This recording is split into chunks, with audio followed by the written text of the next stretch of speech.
What is going on, folks? Welcome back to another Serious Angler podcast, episode number 163.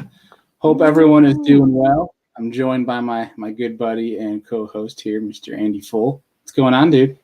Wearing the hockey jersey of the team that we were supposed to have last year in honor of the NHL coming back at the beginning of January. So, yes, it says Jager Bombs, and it is the greatest logo ever put together in the history of man. Be jealous. Can you try to get it a little closer for the folks? I mean, because look at the Jager hair on the deer with the hockey sticks. Like that's incredible. That jersey you've ever seen. And then COVID ruined our entire bar league season. So we ordered the jerseys, had it all lined up. We were going to play at Harbor Center, which is where the Buffalo Sabres practice. And yeah, COVID struck. Oh man, dude, I remember because playing youth hockey as a kid, we traveled to, I don't know if Harbor Center, is that still in Amherst? No, Harbor Center is right downtown across the street from the link. You probably played at Pepsi Center. Pepsi right Center across from UB. Yeah. Yeah. We played there, and I remember one of our games we played against Depew, and then we got off, and I was going to my locker room, and I'm like, there's these massive dudes in blue and white and yellow jerseys, and I look up, and Ryan Miller staring down at me. I'm like, you're Ryan Miller. Yeah, they used to practice there. Yeah, like a half hour from the rink. We got to know. My brother has he used to play too, and he has a goalie glove with all this. I think it was, I want to say the 12 to 13 Sabres that year, 2013. He has all their signatures all over his goalie glove. Ryan Miller, Talene, so cool. Drury, Briere, the last year that they were good. That was 2008. Oh, was it? Yeah, Drury and Briere left in 2008. After this, I'm gonna have to get my timeline corrected and figure out when that was, because I know they were definitely there. So maybe it was longer than I thought. I think it was 06-07 was when the Sabres were last good. When they almost went to the Cup Finals and they lost to the Senators. Yeah, it was 06-07. So Briere and Drury left at the end of the 06-07 season. All right. That's so long ago. Oh my gosh. It's been a sad 13 years for the Sabres franchise. It's been horrible. Yeah. So it is what it is. But yeah, we're getting away from the northern talk here tonight, because we're having on Mr. Tyler Rivet. I always thought it was Rivet, but he corrected me offline here. It is Rivet, and we're going to be getting on to talk about his first year, or not his first year. I think it's his third. Past season. Yes. Yeah. I meant to say this past season. We're going to talk about that, and then we're also going to talk about what it's like, living healthy while on the road as a pro. Because these guys have not when they're on the road, there's a lot of preparation, there's a lot of practice, pre-practice. There's a lot of time that they have to put into being at that level. So it's how do you designate time to staying healthy, eating right, working out? And I think this guy's the perfect guy to talk to about that. And I think, and contrary too, I think we should ask him his favorite fast food to eat, just because of any sweet food. Yeah, I like it. We'll definitely have to ask him that. But we're going to get him on here in a second. But a quick message from Hobie, and we'll have on Tyler.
All right, we are back, and we are joined by Tyler himself. What is going on, dude? How's it going? What's up?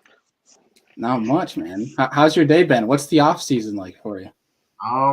It's it's stressful because it ended so late and we had to rush everything. I mean, we ended in November, and for instance, like a lot of sponsors and stuff do all their marketing and stuff in November, December for the next year, and it's tough because a lot of people already filled their stuff up, and it's just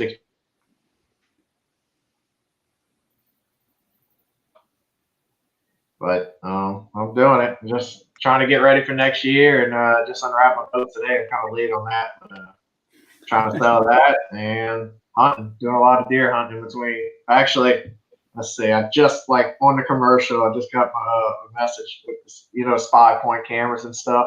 Yeah. Well, I've been this deer for like ever now, and he showed up at 5:30 today. Oh man, I hate That's these. a big one. Oh man, I've been hunting him for over 2 months now since bow season, and I can't get him, and he shows up today at shooting hours. So that's about right. But that's how my luck goes. hey, at least he's showing up. I mean, he could be the the neighbor's dinner tonight. Don't say that. Knock on wood right now. Knock on wood. This is true. But dude, before we get too deep in the podcast, we want to learn a little bit about you. Your history. Obviously, you said you're into hunting. You're into saltwater fishing, and obviously you're on the Elite Series, so you're into freshwater fishing as well. But talk to us how you got into fishing in the first place. That first time you went bass fishing as well, and who kind of installed that passion in you. I guess it was my family, like my grandpa. I used to go with him a lot. We live around the water. All down here, it's just bayous and stuff all around you. So, I mean, you could go in your front yard or backyard, you could launch your boat in the bayou and go fishing. So, I guess that's who kind of really started me with my first fish. I'd say I caught it with him. And then I just kind of went from there, just fishing through high school, not on the high school teams or anything, just getting out of school or even through middle school. I'd go by myself in a little bitty boat and go fish. And I guess high school, I started doing some tournament fishing around here, getting in the local clubs, and I just really loved it. And my senior year of high school, I really I kind of started watching the Elite Series a lot. And I'm like, man, that'd be awesome, be living the dream doing that.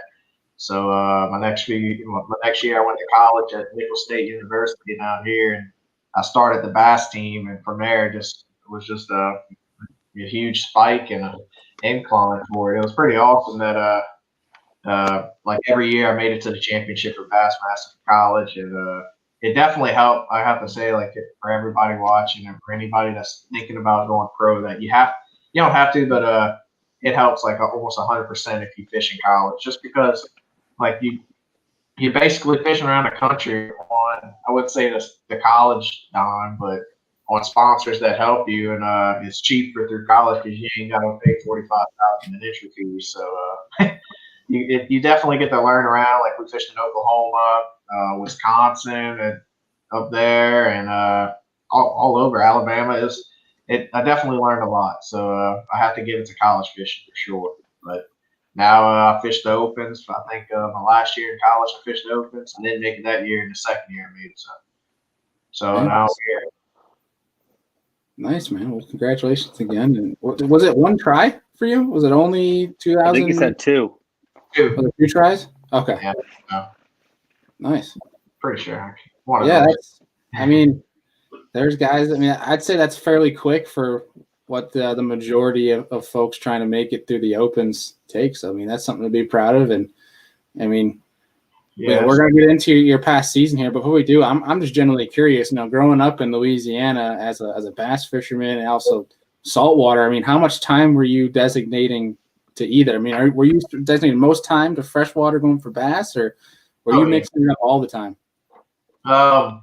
Normally, actually, like I go May, June, a little bit of July for redfish, and we do a lot of offshore fishing too as well. So we'll do that in the summer months, and it's fun. I used to guide offshore, well, deckhand offshore for the most part, for 5 years, and that was rough. You come in from an overnighter tuna fishing and go back on an overnighter the next day. It was for the same day. So it wore me out too, especially my back and stuff. It didn't help out with that. I got like 2 ruptured discs or 1 ruptured disc. So I mean, I guess that helped. Too young for that, man. Oh, I know.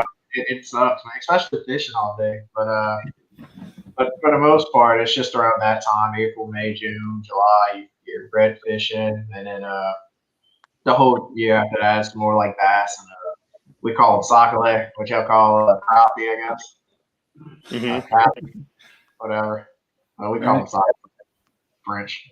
It's actually French for sack of milk. Huh. Because the meat's so white. Interesting. Yeah, SAC-A-LAIT. Huh. I've never heard that reference like that. Have you, Andy? Me, no. Interesting. Everywhere we go, I'm actually, I'm catching some sockeye, and they're like, what? We got the crappie. All right. Interesting. That's so interesting. Yeah, that's mainly what I'm doing right now, deer hunting and sockeye fishing. I hear that. Now that he's up, I'll probably head back tomorrow. Shoot him. Well, I hope you do, man. I hope he's there. Yeah. I hope so. Yeah. But dude, growing up in Louisiana too, sorry to cut you off, Andy, but real quick here. I mean, like when you were bass fishing though, what was usually on deck, like bait wise? What was your confidence growing up? I'd say it was a Zoom, baby brush hog, watermelon candy, and a white and chartreuse hump digger. It's I don't know if you heard of hump digger. Yeah. But yeah, that's what it was. Just those two things, just flipping, and I don't even know, maybe a couple frogs, but yeah, that was it. June bug too. June bug's pretty rough. You can't keep that down here in the black water. That sounds pretty classic, a staple for south of June bug. Oh yeah. That's my favorite color right now. Heck yeah. Andy? Oh, I was gonna say, so what part of Louisiana are you actually in, Tyler? I'm about 45 minutes south of New Orleans. Okay.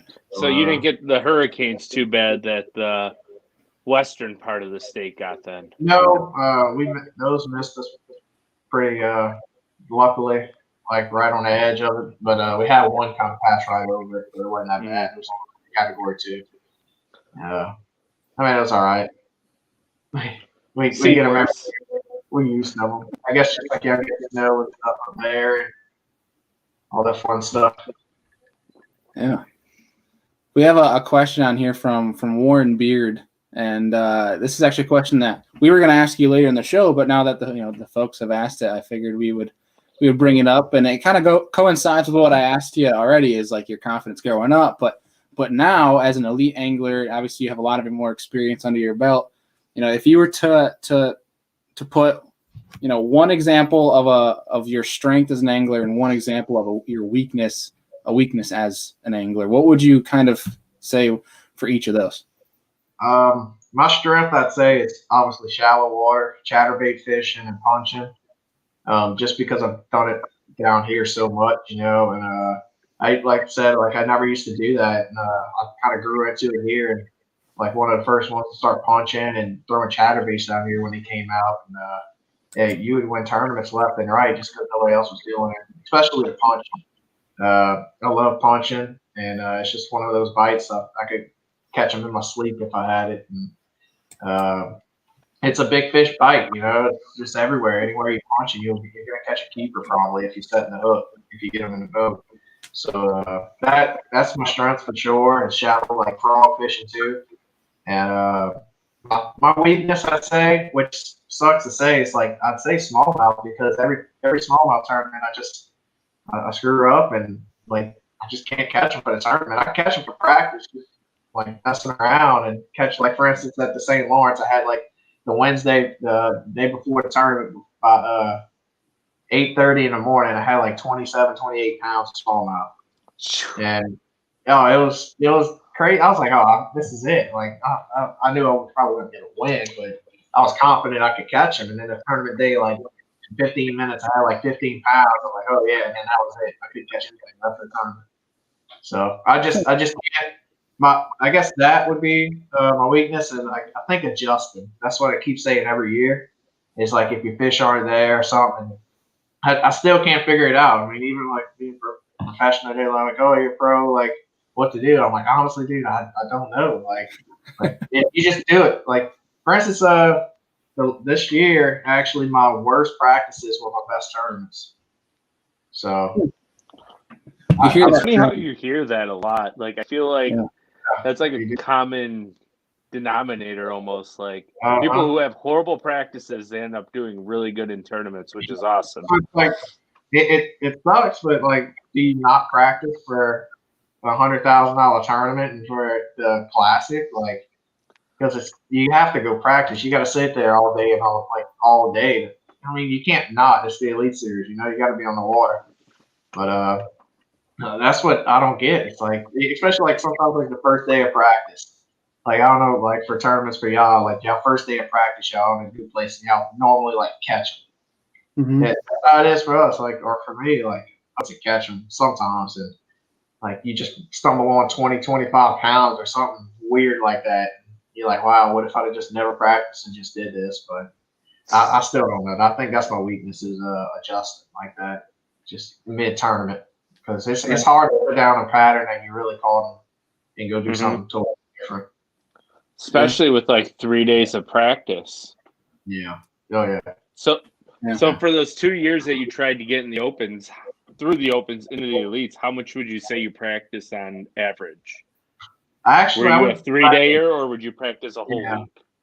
I would normally, for the most part, the last year that I did qualify, I'd only do like 3 days because I went and talked to a high school the other day, and like that's what I tell them. Like, you can't practice too much because then you're gonna start running around everywhere. Like, they got some of the guys in the opens, they'll sit there a week and a half practicing, and it's just like you don't need it, Like, you need, I think 3 days is back, maybe 2, some places, but like 2 days you could go, and so it's where you could find a group of fish and just sit on that area, instead of running from point A to point B that's 30, 40 miles in between because you practiced for a week and you found them in totally different ends. And I think the least amount of practice is somewhat better, just so you can get a feel for it, and then you can run that pattern everywhere if you need to. Mm-hmm. But that's what I learned from the opens, is just trying to stick it out. I kind of like to stick it out instead of running all over, running and gunning, Right. I think that helps. Yeah, and I think, when you hear a lot of guys who you get up on stage and they put in whether they're top 10 or not, and they always have the cliche line like, I really didn't have that good of a practice, because you hear that all the time. And I feel like it's because in practice, you're really not putting 100% into trying to catch fish.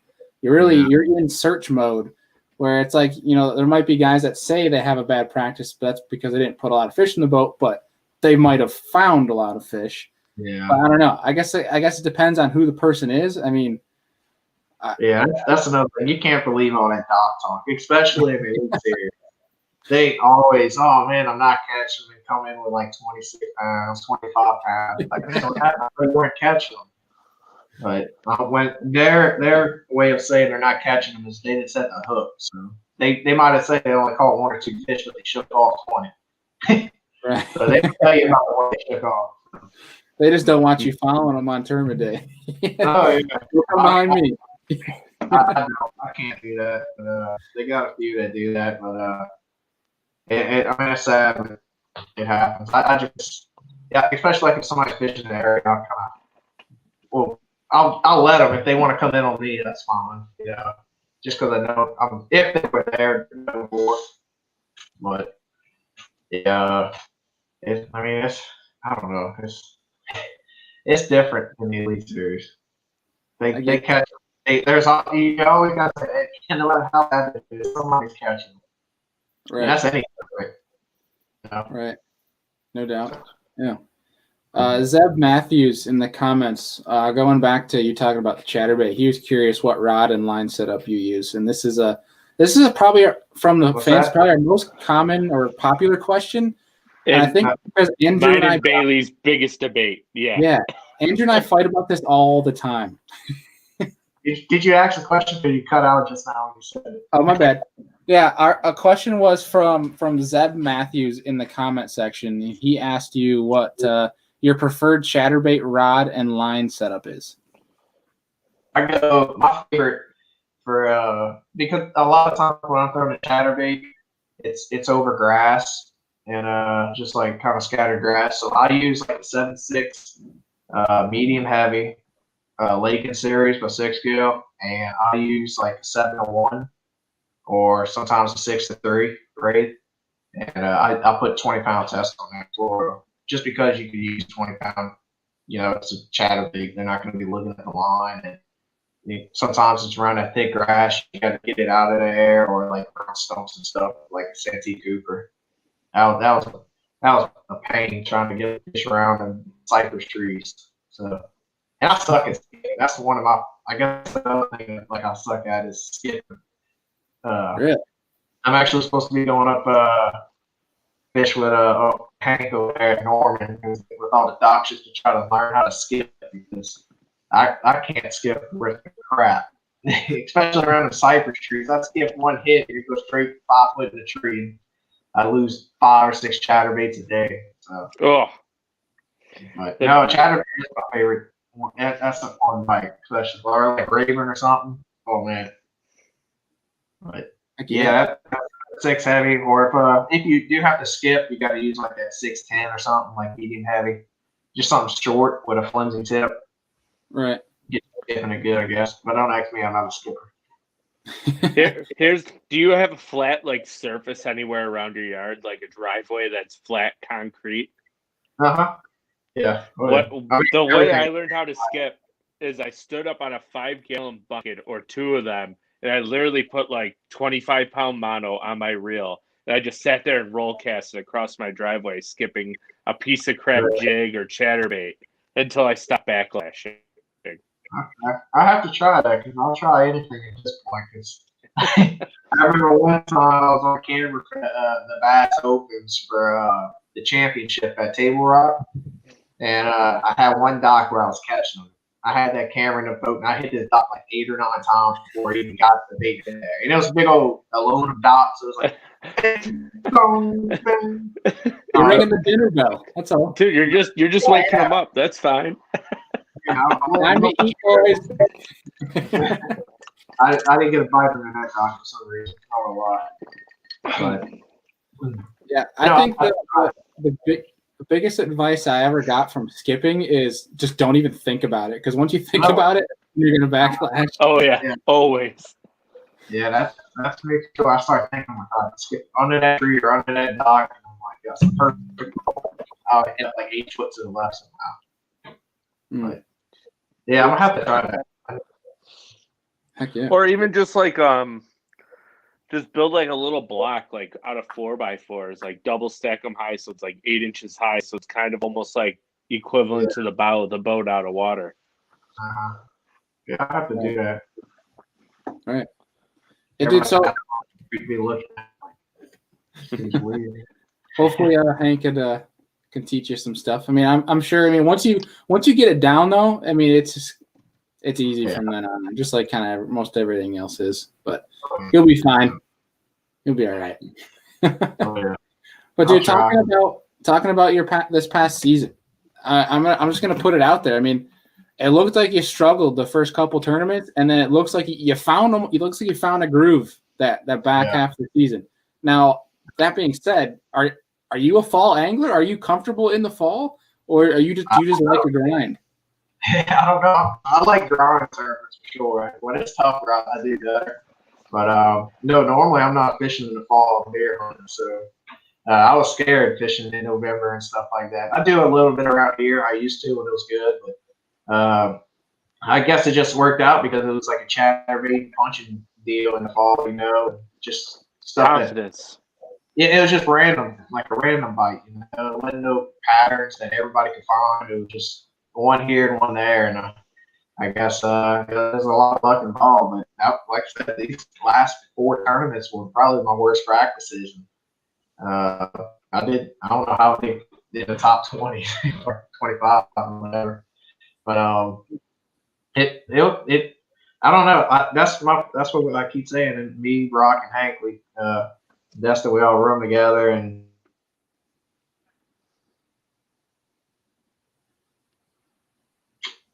I don't know if it cut out. It all went black. Yeah, it cut out for a half a second. Yeah, the figure out the first couple tournaments. It sucks that we're going back to St. John's because that was like my worst finish both years in a row. And it's weird. A southern angler, you think going to St. John River where it's all shallow water fishing and stuff like that, black water, that I would be good. I just can't figure it out. I don't know. Hopefully I can this time. I think he's talking about the crappie. Scott said, "Revert. Where's the sacolate at?" I think that's how you spell the crappie that you guys call down there. Yeah, that's crap. I've never heard or seen that used anywhere. That's kind of cool though. It's like South I-10 down here. It's like the main interstate over here. So we're gonna have to start using that in the north just to confuse the heck out of everybody. Yeah, like you're not lying to them, but they don't want. You're scared to ask you what it is. I'm like, what is that they're talking about? Oh, they would buy a tree, a big old sacolate. Yeah, I'm gonna be doing that this winter when we're going crappie fishing through the ice. And we're like, "What you guys fishing for? Sacolate?" And they're like, "What the hell's that?" Ice fishing. Huh? They're gonna be real confused. Yeah, I don't know about that ice fishing. That's It's not my favorite. No, I could think of better things to do. Yeah, I can think of a lot of better things to do, but it puts food on the table. Yeah. Well, why don't you do it before it freezes? You know, fill up the freezers. Yeah, because they're bass fishing. It's true. Yeah, usually, when I do go through the very limited time I do go through the ice, it is for bass. But we got my family got 4 deer in the freezer right now, but we do like some bluegill or some Lakers or something like that. But it is kind of addicting at times to watch little marks come up on 2D, just constantly, just stupid little panfish. So it's fixed for like a couple hours, and then you're like, all right, let's go. I'm cool. Yeah, I do the rod all frozen and stuff. I mean, I never done it, but I fished in like 18, 20 degree weather. I don't know why I was even there. Yeah, it takes a whole different breed of fishermen up here in the fall or early spring to get out there and spend a good chunk of the day. Yeah, I'd say for sure. I mean, Andy, the Douglas tournament on Lake Erie was 27, 28 that morning when we blasted off. Yeah, it wasn't too bad. It was a tad bit chilly. And when you're in 21 PHX going by everyone too, that doesn't help. Yeah. You gotta pass her. So that was right before Fork, Tyler. I fished with Destin in that event. We had 29.3 for 5 on Lake Erie. Yeah, that's great. It was fun. Yeah. Oh yeah, that's a lot. That's some big smallies. Some giant. Yeah, we had 3 over 6, 1 just under, and then one that was like 5-ish, 5 1/4. Damn, small. It was fun. It's small. Dinks. Yeah. Well, dude, we really want to talk to you because the one of our biggest questions for you, and it's evident through your social media, is staying healthy, staying active. And my first question with that is, where did that stem from? Was that started like from being a deckhand where you got to be fit to be a deckhand? 'Cause I feel like a deckhand, you're constantly moving, constantly doing stuff, and you can't be, lollygagging whatsoever. Is that where that stemmed from or something else? No, I think it came from just like back in my days, like in high school, I think I was like 110 pounds maybe. Like I was just like skin and bone, and I got into college and I just didn't like it. Me and my buddy started going to the gym together, and ever since then I've been hooked. I think that's what we said. It takes like 20, 21 days straight, and then you're hooked. Like once you start doing it for 3 weeks, and I think it becomes like a pattern. It's a good pattern that I came into, and I've been doing it for I don't even know, like 8 years now, 7 years now, just trying not to miss a day. But I mean, it's just like any other sport. You get hurt. That's how I ruptured my disc and went back, not doing something smart. I was deadlifting without a belt, and I dropped the weight, and I catch it again, and it just blew out.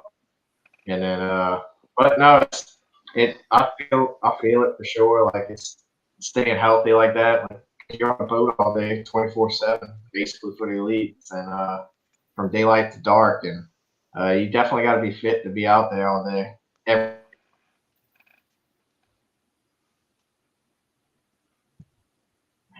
Keeps going out, but it's probably my connection. We got that the great value down here.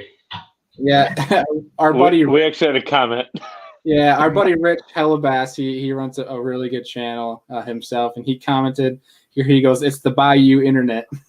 Yeah, it is. It's we got to share with all the animals and gators down here.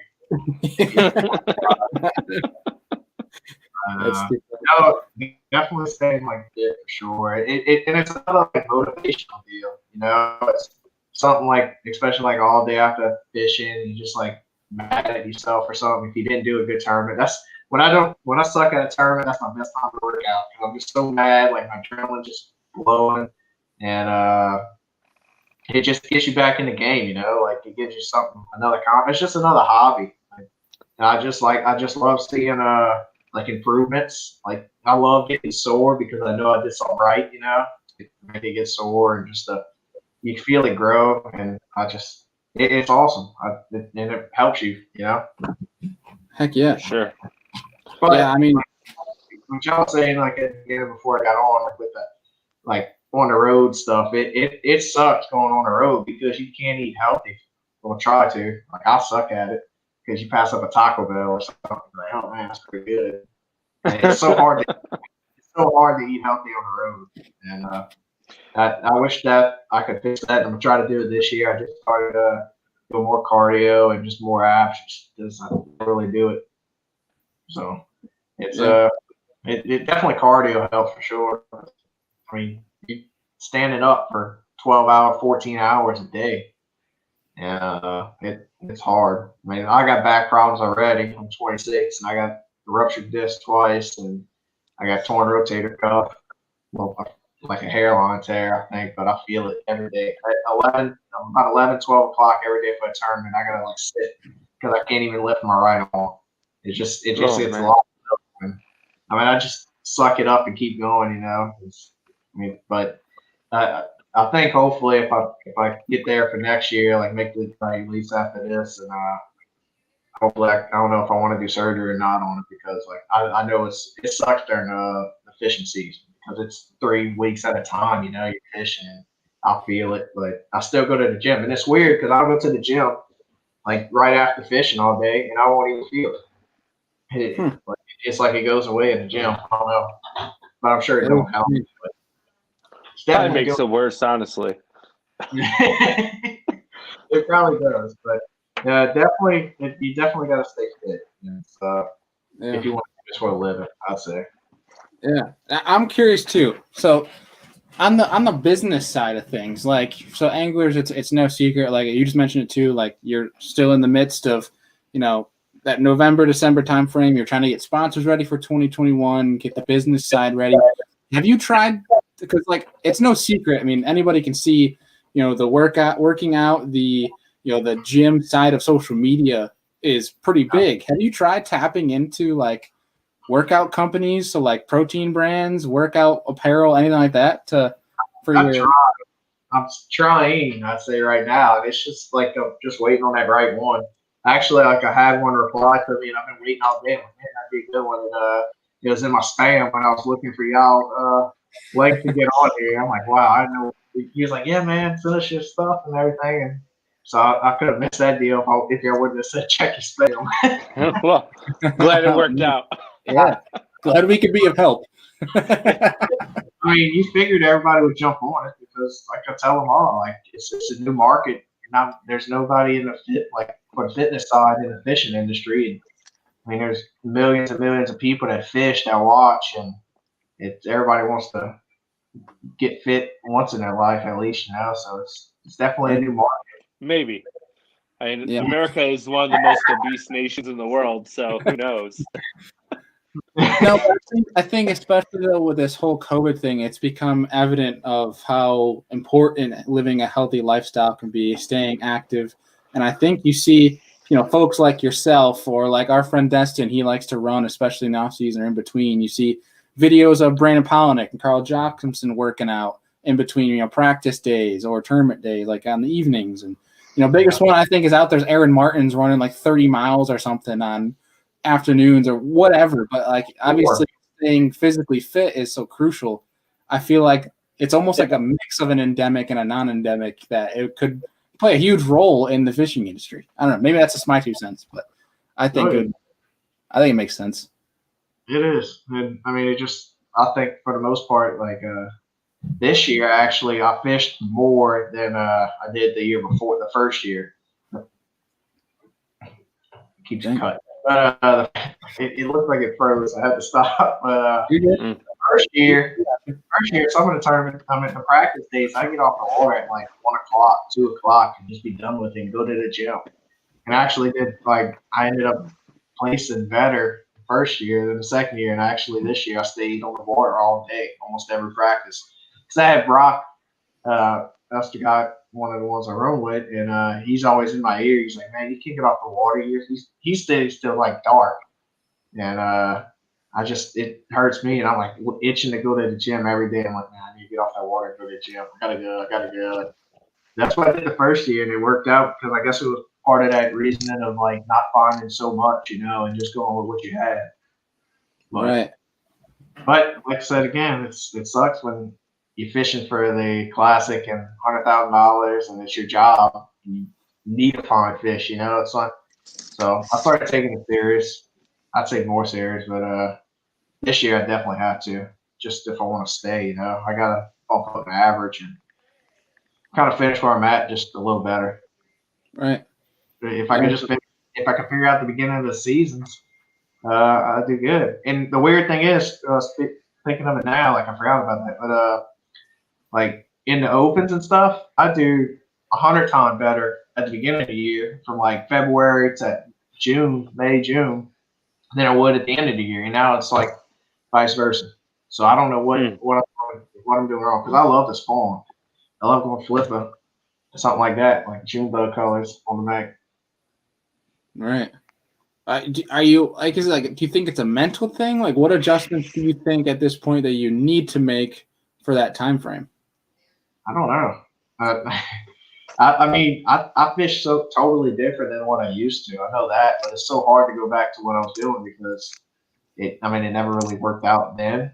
I mean, it did around here, but not around like where we're going and stuff. But I feel like what I'm doing, I'm more of a fast fisherman now. I'm throwing a chatterbait, throwing reaction baits like that, and I'll punch just quick. I'm really quick with punching, just like in and out. So I guess it's more about getting more bites and covering more water now. But I don't know. I got to figure it out by February, that's for sure. So I'm gonna start fishing more down here. I actually want to go make a run over there to St. John's River before it goes off limits. It's just sucks driving way over there, but I got to do it if I want to stay fishing the Elite Series. You gotta make some sacrifices. Yeah. Right. So when does the new boat come in? I think January 15th. I like pushing it to the limit.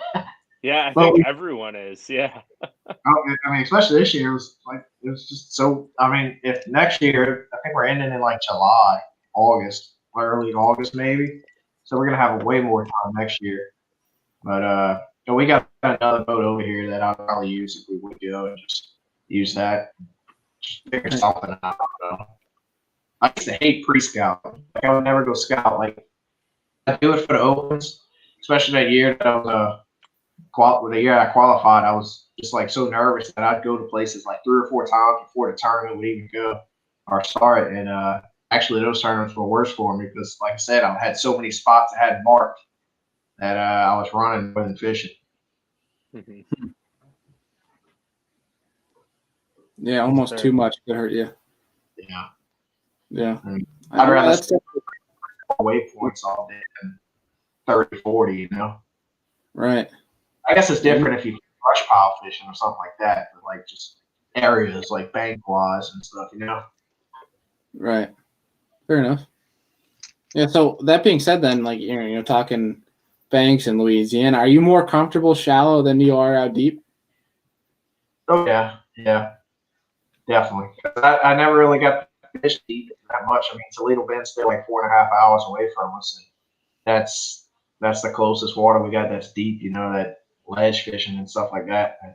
And I used to go a lot when I was in college. Almost every weekend, I tried to make it up there and fish. I had some buddies from college that lived up there, and I'd stay with them, and we all go fishing. So I learned a lot from there. And where I really, really learned ledge fish was at Pickwick, because we were there every year for college fishing for that OUS championship. And if anybody wants to learn how to ledge fish, you got to go to Pickwick and learn, because there's nothing else on the bottom besides fish. So when you grab it, you'll see fish so easily. That's cool. So it sounds like you're really looking forward to Pickwick.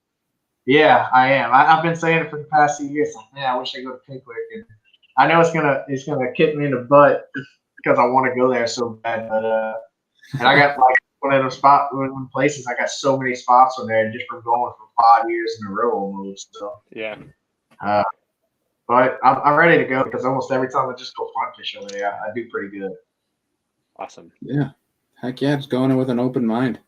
Yeah. Oh, yeah. Well, dude. Yeah, but I've never been to Neely Henry or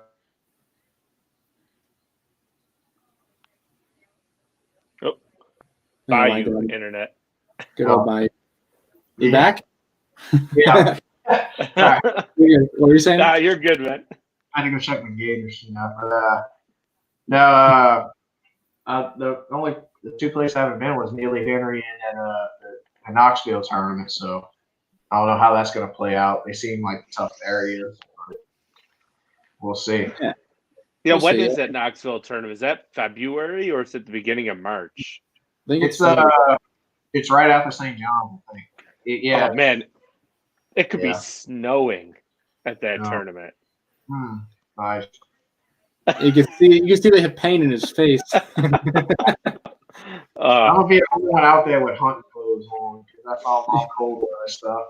I was watching a video the other day of a guy in Vermont, and what he does is, if it snows or rains when he's out fishing, he'll open up all of his compartments when he gets off the water so they don't freeze.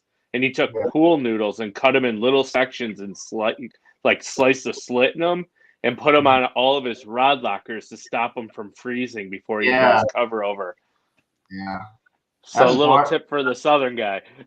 No, I probably should do that, because I remember one college tournament, me and my buddy Jess was fishing at Sam River, and it got really, really cold like that. It was like 20s, and everything was frozen because it rained, and then it got 20 degrees, so everything was frozen, and the carpet on the bass boat was frozen, like the lockers and stuff, and we had to get our running light out. We were like 10 boats in front of us. We were checking out, we were leaving. I was banging on it, hitting it with water, everything, it wouldn't come out. So I don't know.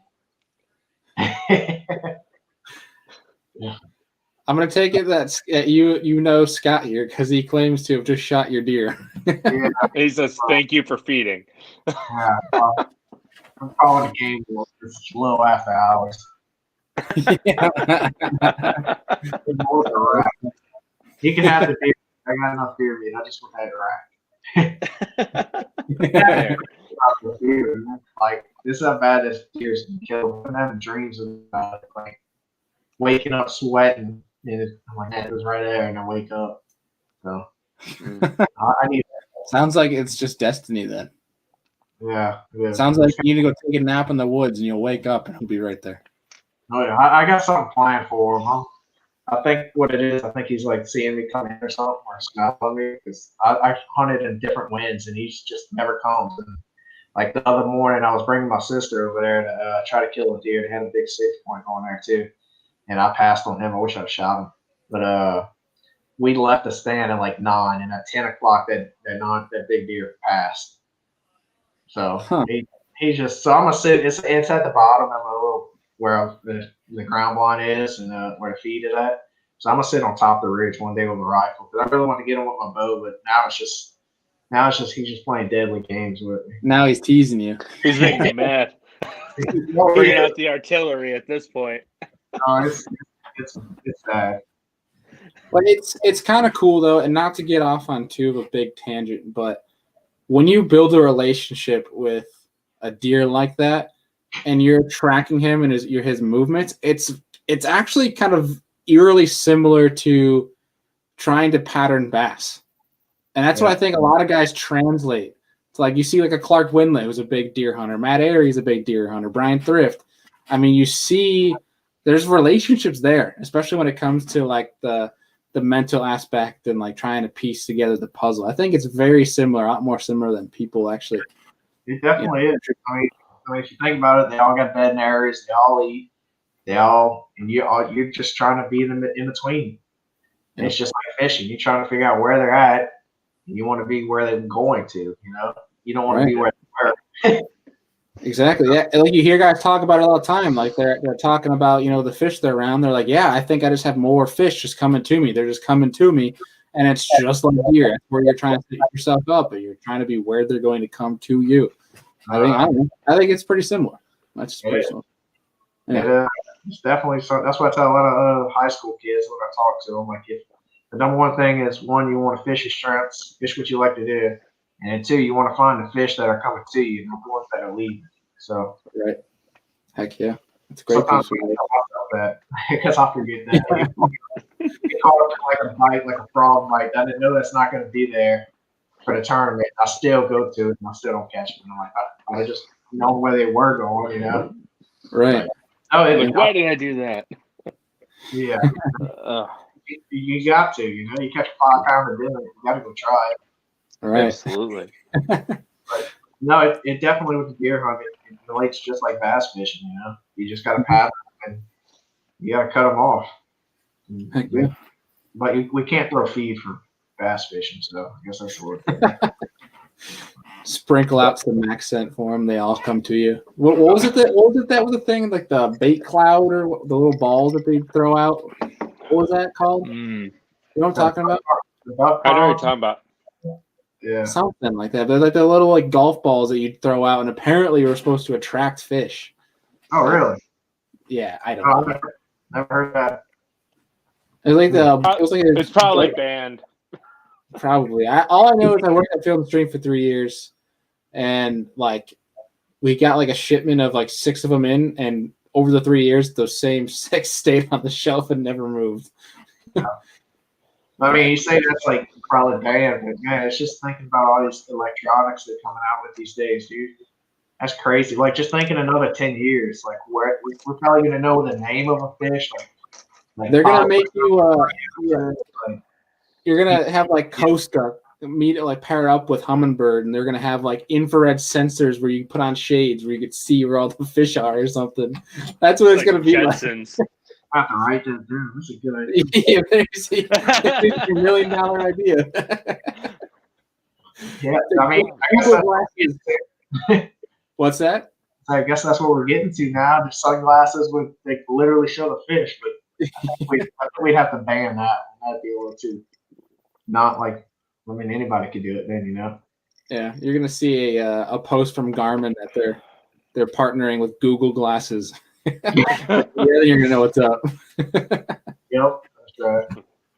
But Zeb Matthews asked if you have any experience fishing Lake Hartwell, any spotted bass secrets. I have. I fished there twice, and I did good both times, which is weird because I fished offshore both times. But no, they're fun. That was one of my favorite lakes to go to. But we went in April, and that was a fun bite because I was catching on that wacky worm or the Nico rig. Same, I don't know. Yeah, I fell in love with it over there. Actually, that tournament, I've kept that Nico rig in my hand almost every tournament last year because of that tournament. I was so patterned for that April tournament at Hartwell this year that passed. I was so confident going in the tournament, and it actually worked. They were at every spot, like on the shoals and stuff like that, and then nobody else was doing it too, so it was pretty cool. I finally found something it's doing. So I mean, it worked out, and I lost a few fish that would put me in the top 12, top 10 to make it to the last day. But man, that Hartwell's is fun, especially throwing a top water on the shoals in April, May. But I mean, I've never fished it in the fall. I know it gets harder stuff like that when they toss the spin in the fall in the herring. But in the year or a couple years before that, I was fishing the ABA championship over there. And it was the same time in April, and I was catching one like a Carolina rig, dragging the shoals with a fluke. and throwing a War Eagle spinnerbait, like blue herring. That's the tournament I found out why they call a blue herring spinnerbait a blue herring. Like, I realized it. I thought it was the bird, like the blue herring down here, but it's actually just a blue herring fish. So that was a fun bite over there. When I caught it on that spinnerbait, it was like 20-mile-an-hour winds and it's crashing in on a shoal. And I wasn't on anything really because everything was like they were all spawning and I suck at sight fishing. And I got behind the shoal where it was all that mud water washing through. And it was like every cast in that mud water with that spinnerbait. I was catching 4 and 5 pound spots. That was fun. That was the coolest bite because it was like one of them bites where you just reel a spinnerbait and it just goes flat. You reel as fast as you can, you still can't keep up with them. Yeah, that's sweet. Absolute riot. Heck yeah. No, Hartwell's pretty fun. I like Hartwell. I wish we were going back there every year. Well, dude, real quick question because I know Andy had wanted to ask you this too. Going back to the staying healthy, on the road, complete opposite of that. If you are not eating healthy, where are you going? I'd say Taco Bell and B-Dubs. B-Dubs? Yeah, Wild Wings. Or I like some chicken wings. If you ever come through Buffalo, just hit me up. We are the home of the chicken wing. So you'll never go to Buffalo Wild Wings again after coming through Buffalo. Oh, I bet. Well, actually, we're not allowed to go to Wild Wings this year coming because every time like me, Brock, and Hank went this year, it was always like terrible food or service. Every time Hank came with us, and my food always turned out great, but it was always Hank that had something wrong with his food or the service sucked. So they're not allowing me back next year, so we got to go find something else. But yeah, Buffalo is home of the. I don't think is there even a Buffalo Wild Wings in Buffalo? There is one, and it's right by my house, and it's horrible. Yeah, never go there. Everybody will laugh at you if you go to Buffalo Wild Wings in Buffalo. They have like these smaller restaurants and like pubs. Yeah. Dude, I'm just telling you, the wings and the beer are you don't know wings and beer until you go to Buffalo. Well, I'm gonna have to try it. I mean, we're gonna be passing through there, I guess, for the most part. Close. Yeah. And if you go through Rochester, where I'm from, you have to get a garbage plate, which is even worse. But so much, if it's like it's a weird way to put it. It is the best dinner, but also like the greatest way to cure a hangover. Oh yeah, it's got like a baked burger or something with some eggs on it and stuff like that. Kind of pretty close. Close, yeah. A garbage plate is like 2 hamburger patties, hash browns, and then mac and cheese or mac salad. You match it all together. Oh, okay. Sounds it's like about 2 pounds of garbage. Yeah, soaking up all that alcohol, Oh yeah. I guess another thing with the fitness stuff too. It sucks because beer's pretty good, It don't help when you drink that. So I try not drinking as much now. I'll drink like if I do, it'll be like Tito's or something, like some vodka, water. Yeah, Heck less yeah. carbs. Less calories. Carbs. Protein. Right. Well, dude, we're gonna wrap things up here in a second, but we got one more question that we're gonna ask you. We like to ask everybody who's new to the show. But if any of the folks watching right now, if you guys have any questions last minute here, be sure to submit those down, and we'll get those obviously to Tyler. Looks like we just had a couple things fly in. We had Logan was commenting at Zeb Matthews saying he's trying to get the secrets, but I think they're just jabbing at each other. But Tyler, our last question for you here is if you could sit down, say have a steak and a Tito's with any 3 people in the world, whether they're alive or not, they could be alive 400 years ago or they could be alive currently. If you could sit down with 3 people, have a steak, have a Tito's, and pick these 3 people's brains, who are you going to invite? And they don't have to be the fishing industry.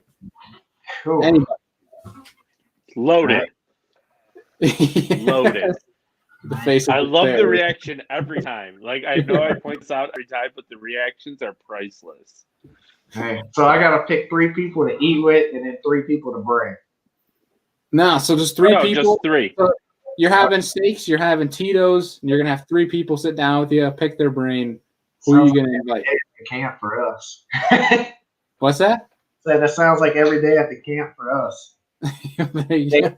Steaks and Tito's. But man, this sucks. Well, one I'd have to mark down would probably be like Rick Fun, of course, because one of the best out there. You want to learn everything. But two, oof, I had the steak. Man, it's gonna cost me. You know what's gonna happen? I'm gonna get off the show. I'm gonna go to sleep or something tonight. And be like, dang, well, I couldn't think of that. Son of a gun. Happens all the time. Yeah, I'm gonna come way out back and be like, I know who it is. Change my answer. Tell the people. Yeah. Any athletes or anything growing up? Any like childhood heroes, stuff like that? Well, yeah, I got my mind going crazy right now. I'm trying to. And it couldn't be a Saints player because before Drew Brees, the Saints were terrible. So Yeah, I want besides Aaron maybe Brooks. Ricky Williams. Yeah, I want to bring up Aaron Brooks. Let's put him in there. Who's that? One. Aaron that was Brooks. quarterback before Drew Brees. Okay. No, I'm joking. I don't want that. Oh. That was totally sarcastic. Man, 3 people. God, y'all got me here. I don't know. All right. I'm How about thinking. we start with the next one? So you got Rick Clunn. What about the next one is the first person you're going to call if you're trying to have a good time? Have a good time. Man, now you limited me because I got some of my buddies call every time. I got one of my best friend Quinn, probably him, because we could always. Okay. Well, I mean, we grew up fishing together, like from before high school. You know, that's who me and him. We fish every tournament we're used to. And, Yeah.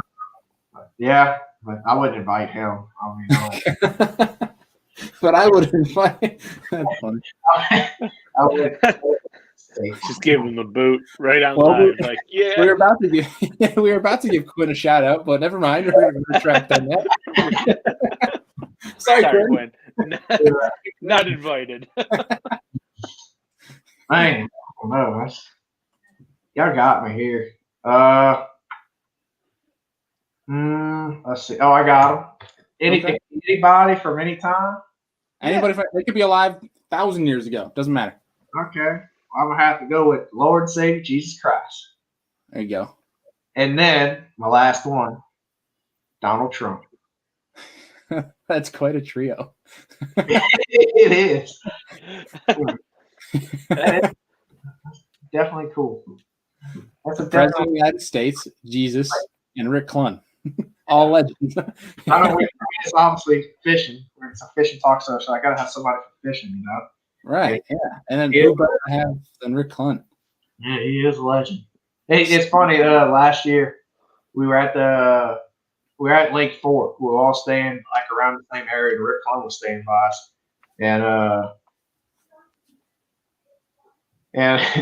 and he walked up while there was like 8 of us just sitting there talking, and we all just shut up and just listened to what he said. Like we forgot what we were even talking about. He started talking, we were just all zoned in. So it's pretty cool.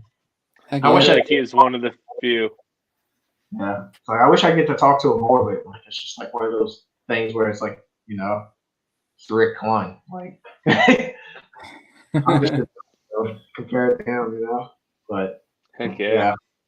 Well, I think one of the coolest things I hear about him though is like it doesn't matter. I think who you are, especially what kind of pedestal you're on, or whether you're on the elites competing with them, or you're just a random kid growing up trying to learn everything. I feel like he's willing to talk to you. It doesn't matter. Yeah. You can see through that. So I think that's what's pretty cool. Yeah. I mean, he's got a lot of experience for sure. Oh heck yeah. Well, dude, Tyler, we want to thank you for taking time out of your night to get out here and talk with us. We appreciate you. We appreciate the Bayou internet connection and holding strong for the whole show tonight. So we appreciate it, man. Yeah, I actually only got probably 20 minutes of this in, actually. The rest of it, like, oh, thank God it got cut out for that. Couldn't understand a word he was saying. Oh, jeez. But dude, definitely, I'll come back anytime. Got bored enough to have Yeah, thanks, man. Heck yeah, dude! You are always welcome. And when you're swinging up here north, we'll have to link up and get some chicken wings. Beer. Yeah. Not at the Dubs, huh? Not a B-dubs. No, Not a B-dubs. We'll show you the real stuff. Yeah, definitely. I have to bring some food up here, so some Cajun food. Oh, that's one thing I was going to say earlier, that you said you were 40 minutes or something south of New Orleans, right? Oh yeah. Yeah, I was going to say you're probably eating good down there. Oh yeah. Too good. That's why Too good. Yeah, it's easy for everybody up north to eat healthy and stuff and stay fit because the food up there sucks. So like, like down here we got so much good food and seasoning and stuff. Like you got to eat it. Like we got gumbo every day. We got stews. We got crawfish, boiled crawfish, crab, shrimp. No matter. Oysters. See, I've had gumbo, but I want to have Louisiana, like the tried and true. Yeah, you ain't had no real. No. The slight bumble, like, yeah, that gumbo ain't real gumbo. Well, yeah, we'll have to make a trip somehow. That would be pretty sweet. Or you bring us up some. But either way, dude, we're gonna link up. But you are always welcome on the show, dude. It was a blast having you on, and we'll be looking good luck to in 2021. Yeah, we'll be cheering you on, dude. I appreciate it, man. See y'all. Y'all stay safe. Yeah, you too. Have Take a good care. night, man. Later. That was cool. Sweet. I'm glad as Rich called it, the Bayou internet connection. The Bayou internet. Yeah. Woo. But it really is pretty dang difficult, I have to imagine. Just because, like, you know, like talking to Destin, like an Elite Series Pro that we're very close with, you know, the schedule that they have, it got to be extremely difficult to maintain like a true healthy lifestyle. Yeah. So I mean, a huge credit to him for doing, obviously, because he's doing better than most. I mean, if you watch it on social media, he's obviously, and like listen to him talk too, he hits the gym as much as possible, stays, cardio. I think that's one of the biggest things for anglers is cardio, like he mentioned, because you're on the boat deck for sun up to sundown. Yeah. Yeah. Dude, I know I get home from fishing for like 6 hours. I'm like, I just want to take a nap. So any credit to those guys for working out afterwards. Oh, heck yeah. Yeah, it takes a lot, but I mean, especially you got to think about it. Like, we've talked about this on the show before. You take like a St. Clair that can get pretty rowdy, or like take like a Chris Johnson, right? Where the lake was open this year for St. Lawrence and he was out Main Lake. Throttled that last day. Throttled. Yeah. And it was what, 5-6 footers, something like that out of the West. And, you got to think about that. Like, what if, those are winning fish out there. These guys are competing for $100,000. There's a big money on the line. They're like a guy like Chris Johnson is going to risk that, every day in practice and throughout the tournament, if that means that the winning fish are going to be right there and there's a chance that he can access them. That beats the crap out of you physically. Like, you go to bed sore at night, you wake up sore, you dread that ride. Just fishing in like 2-foot waves all day throttles the crap out. You can't even imagine 6-footers. Yeah. You just Especially can't. Andrew Pool's driving. I'm just let her rip. Let her rip, bud. Let her rip. Quick story. Andrew and I went fishing, and Andrew was gracious to let my dad come out with us one day during the spawn in Erie, and it was a Saturday, wasn't it?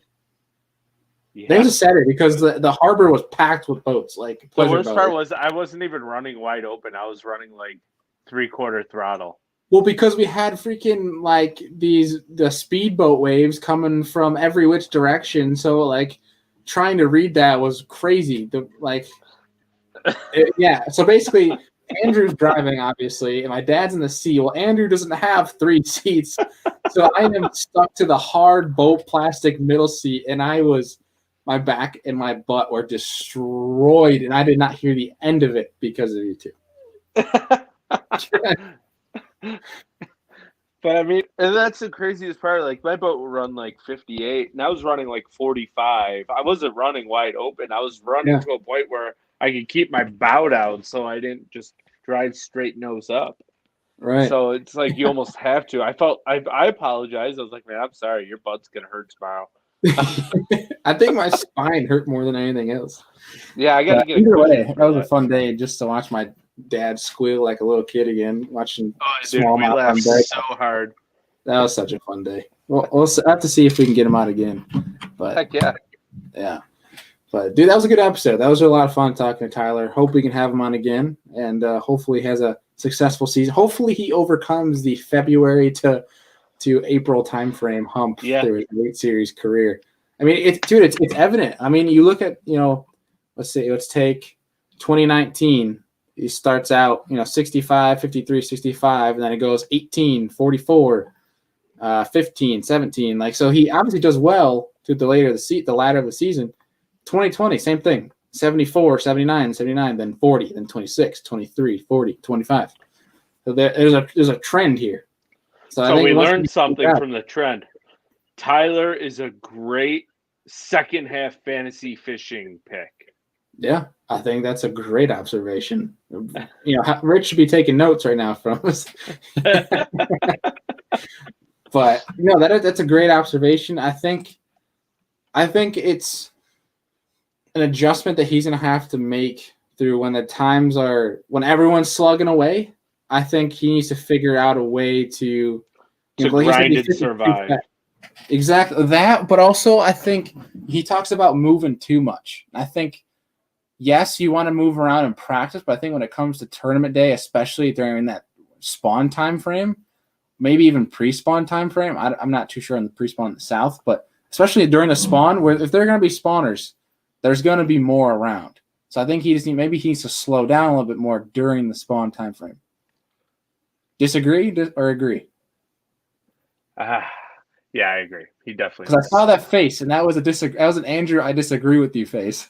Oh no, I was actually reading a message from Tyler. Oh, I was gonna say, I was like, here we go. We're gonna have one of our debates on lives here. But I mean, that's what I think. I think in spawn, when you find spawners, you need to slow down because there's probably more there than you realize. I will throw a kitchen sink at a good fish until I move. Mm-hmm. So, well, I think pre-spawn too. If you run into fish, I mean, at least in the north, chances are there's going to be 30 more fish with that fish. There's a reason why they're there. It just depends on when they decide to eat. Right. So maybe he's moving too much. I don't know. I think either way, he's going to figure that out. I think that comes with experience. So I think so too. He sees the gap, and I think he's gonna fix it. But it's obvious, when times get tougher, though, that's when he shines. He likes to grind, as he said. So, but I think beyond that, for me, the rest of tonight and tomorrow, I am going to be organizing all my tackle to get ready for next year. I think that's really about it. We're waiting for ice season. What about you? Waiting for my captain's license book to come in, my marine merchant thing. I got the approval today. Yes. So my red book is coming. So soon I will be booking trips on Lake Erie and the Upper Niagara for some big smallmouth fishing. And then I don't know what I have going on. It's Christmas week, so it's pretty strenuous week. I have to finish my Christmas shopping either tomorrow or Wednesday. Oh, you lazy bum. It's not for me. All my stuff is done for Amanda and Emmy. We just had to get 2 things for my brother and his girlfriend. So they're pretty easy. It'll take like 5 I hope they're minutes. watching so they know that you slacked this year. Probably not. So, but other than that, I mean, if anybody wants to come organize my tackle, they are more than welcome to.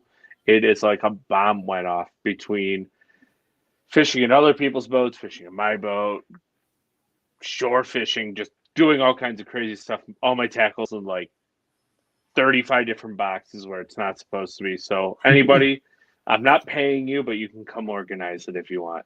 I enjoy that part, so I will do it for the price of 2 110s. I just said I'm not paying you. But it doesn't mean you can't pay with product. Yeah, but 110s are expensive. I think it's about fair. No, I was kidding. But yeah, speaking of 110s, is that a 1? It's a +1, yeah. +1. Nice. It deadly black shad. Interesting. This is one of my favorite colors. I'm not telling you when I throw it, but this is one of my favorite colors. But it's not. I like the one with the orange belly a little better. This one has the pearlescent purple belly. And it's all I my think fingers right now. my favorite color, especially for clear water, is a Pro Blue. Pro Blue's good. Yeah. The matte emerald shad caught me a lot of fish this spring. That's an interesting topic that I think we should talk about in a future podcast is fishing matte colors over, obviously, your iridescence. Or foil shinies. Right. I think that's what I was trying to get at for iridescence, because I think that's, the shiny. Is there a difference, you think? I think iridescents are like almost like a clear but translucent color. Yeah. But I think that'd be a So- good rabbit hole to go down with somebody. Maybe we get Nick Kuzvis back on because he's like the jerkbait master. Now we're thinking. Yeah, I think that'd be a good episode. If you guys, I see we still have some folks here that are tuning in. Throw out some topic ideas too in the comments or reach out to us on social media. I mean, if you're listening on the podcast, tomorrow you're tuning in to the MP3. Let us know some different topics that we could have some folks on to discuss, especially when it comes to baits too, because that's something that we've been interested in talking about. But I think that really does it for us tonight, dude. That was a fun episode with Tyler. Heck yeah. And, Wednesday's episode, we're having on Matt Pangrak, Bassmaster Opens angler. He's doing all the opens for next year, so we're going to go through the open schedule with him for 2021. We're going to talk about that, and Matt as well is a co-host on Bass Talk Live. So if you live under a rock in the fishing podcast game, check out Bass Talk Live because they're probably the OG is what they say. The OG, the epitome of bass fishing talk shows. So I'd say BTL is the place to go, and we're gonna have a lot of fun talking to Matt Pangrak tomorrow night.